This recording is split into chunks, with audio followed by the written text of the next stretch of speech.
Le film s'ouvre sur un marché aux poissons à Paris où une vendeuse fortement enceinte accouche d'un garçon. Tous ses bébés précédents étaient des morts-nés, donc elle suppose que celui-ci est aussi mort. Elle pousse donc le bébé dans un tas de poissons avant de retourner au travail. Cependant, dès que le bébé sent les horribles odeurs du marché, il crie à haute voix. Tout le monde sur le marché l'entend et accuse immédiatement la femme d'essayer de tuer son bébé. Elle tente de fuir, mais elle est rapidement capturée et exécutée.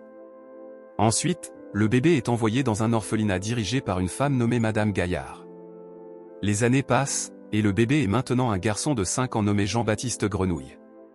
Il a un talent unique, un sens olfactif supérieur qui lui permet d'identifier n'importe quelle odeur. Jean peut repérer des animaux, des fruits, des objets simplement par leur odeur, même s'ils sont éloignés. À l'âge de 13 ans, Madame Gaillard vend Jean à une tannerie pour 5 quid.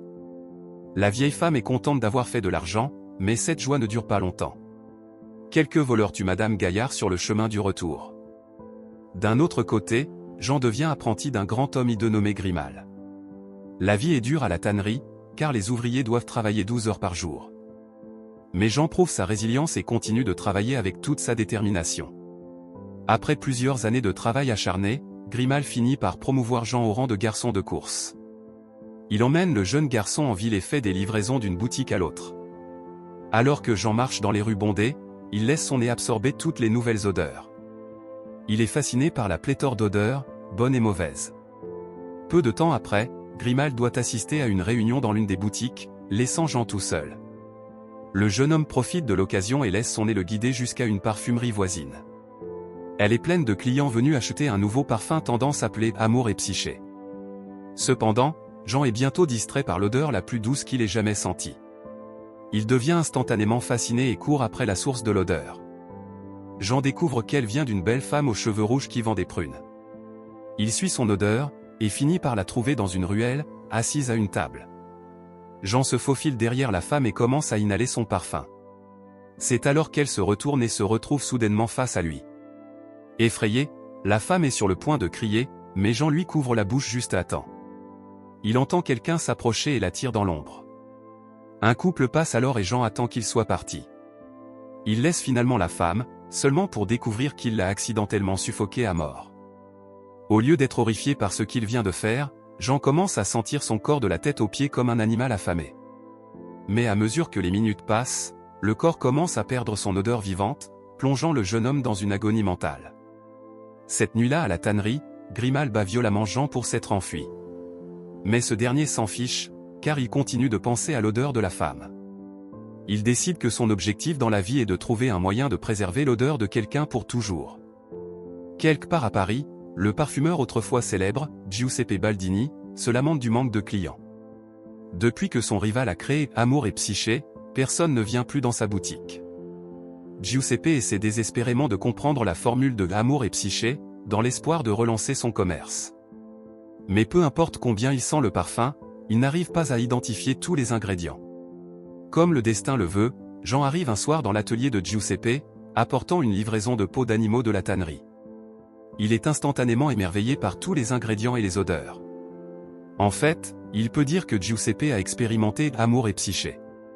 Jean informe le parfumeur des ingrédients qui lui manquent, et se propose même de le fabriquer sur place. Giuseppe est clairement sceptique quant à sa prétention, mais lui donne quand même la permission.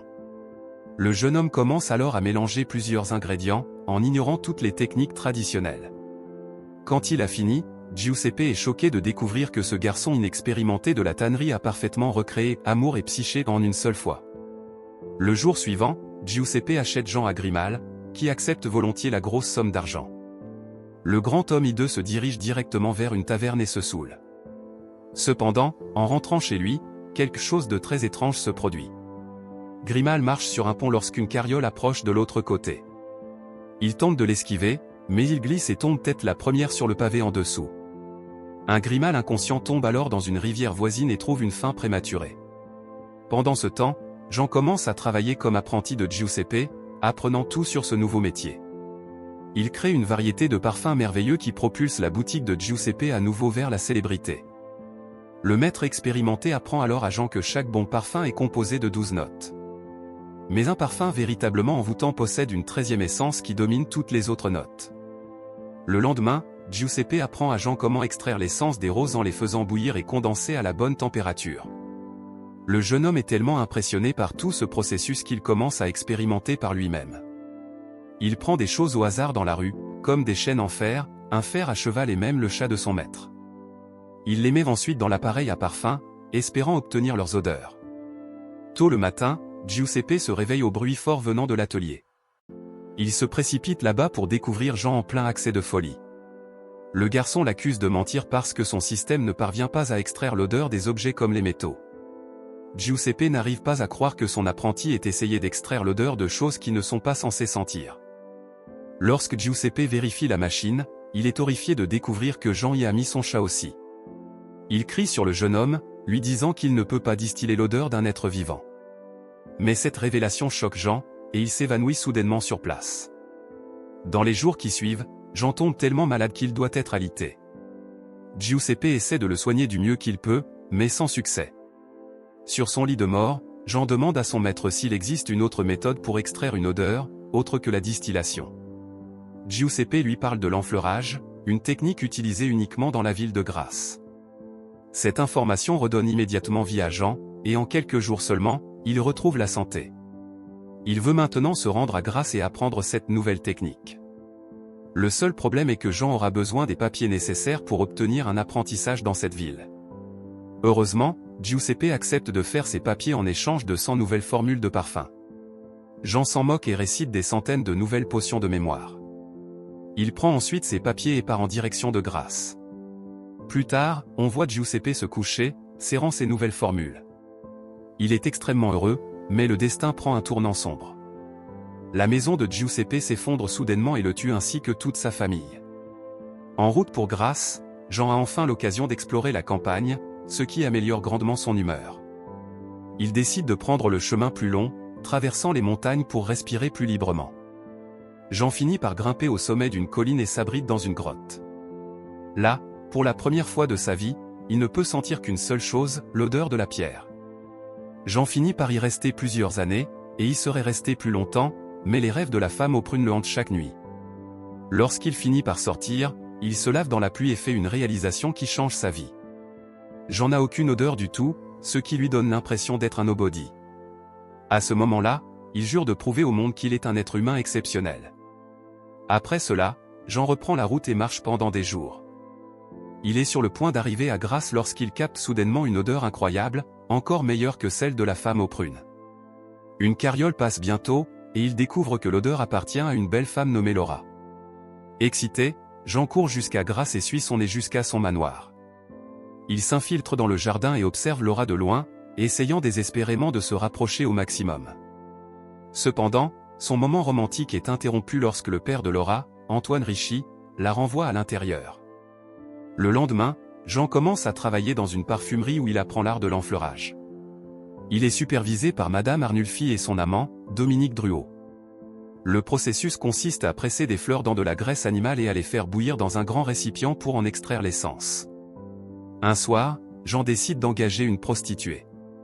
Mais au lieu de s'amuser avec elle, il lui frappe violemment la tête avec un manche en bois. Une fois qu'elle est morte, il lui coupe les cheveux, couvre son corps entier de graisse animale et l'enroule dans un morceau de tissu. Quelques heures plus tard, Jean gratte la graisse et la passe par un processus compliqué qui finit par extraire son odeur humaine.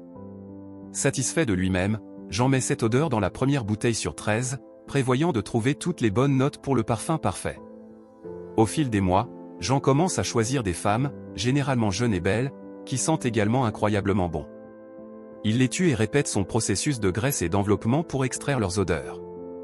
Une par une, il parvient à finir 12 de ces senteurs uniques mais sombres et tordues pour sa collection. Jean mélange toutes ces potions et crée une concoction puissante. Il est tellement puissant que lorsqu'un jour Druot le sent accidentellement, il passe d'une personne agressive à une personne très docile. Jean est excité par ses progrès mais il lui manque encore la 13e note. Il a choisi la victime parfaite, la belle et presque éthérée Laura. Cependant, son père, Antoine Richy, sait aussi que quelque chose de vraiment sombre se passe à Grasse. Il ne veut pas que sa fille soit la prochaine victime du mystérieux tueur en série. Alors, un matin, Richy prépare leurs affaires et quitte la ville avec sa fille. Il espère tromper le tueur en envoyant une carriole vide dans la direction opposée. Pendant ce temps, lui et Laura voyagent à cheval vers un monastère isolé. Malheureusement pour lui, le nez de Jean détecte immédiatement que l'odeur de Laura s'affaiblit.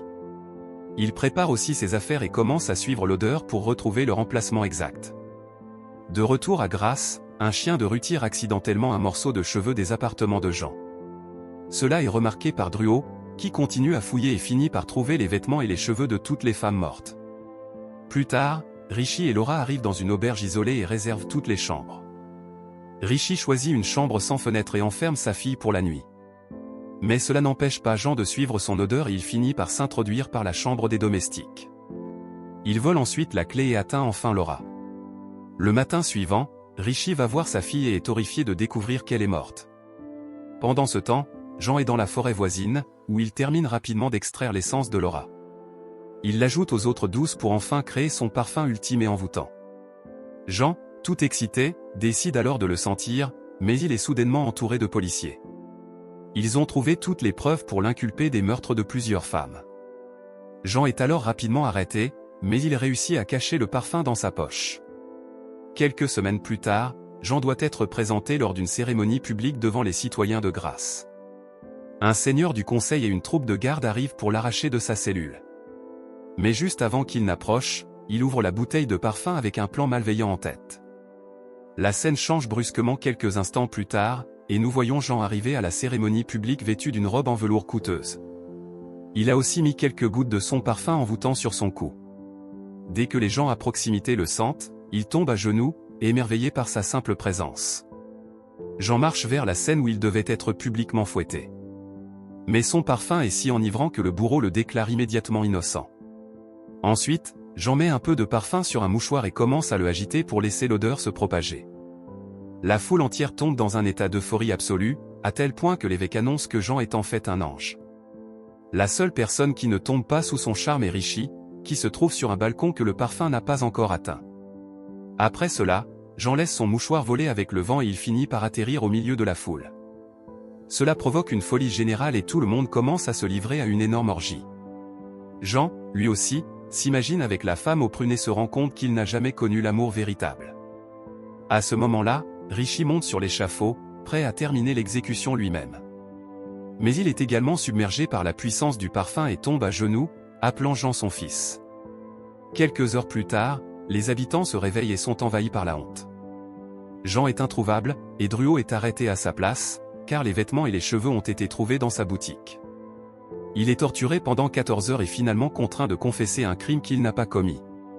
Pendant ce temps, Jean retourne au marché aux poissons puants et laits de Paris, là où il est né. Il a été envahi par la tristesse et sait que toute son existence a été sans amour. Jean s'arrête alors au milieu de la rue et vide toute la bouteille de parfum sur sa tête. L'odeur est si puissante qu'elle pousse les locaux à se précipiter vers lui. Il se jette sur son corps et le dévore, fou du pouvoir de l'odeur. Le lendemain matin, la seule chose qui reste de Jean sont ses vêtements et une goutte de parfum.